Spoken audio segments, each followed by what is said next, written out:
धान्य वाटप, e POS machine, server अडचणी, केवायसीचे काम केंद्रामार्फत करा व धान्य वितरण कमिशन दरमहा 10 तारखेच्या आत द्या.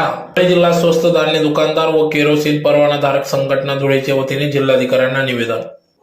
याबाबत वृत्त असे की रेशन दुकानदारामार्फत दैनंदिन धान्य वाटप व केवायसी ई पॉस मशीन मार्फत होत असलेल्या गेल्या 1 महिन्यापासून सर्व्हर व्यवस्थित चालत नसल्याने ग्राहकांना धान्य वाटप व ई केवायसी काम वेळेवर होत नाही. त्यामुळे कार्ड धारक व स्वस्त दुकानदार यांच्यात गैरसमज निर्माण होऊन त्यांचे रूपांतर चकमकीत व भांडणात होते आणि पर्यायाने रेशन दुकानदाराच्या विरोधात विनाकारण रोष निर्माण होत आहे. या बाबतीत अन्यत्र आम्हाला ठोस मार्ग उपलब्ध करून द्यावा, जेणेकरून आपल्या आदेशानुसार सर्व कामे विना तक्रार करता येतील व असे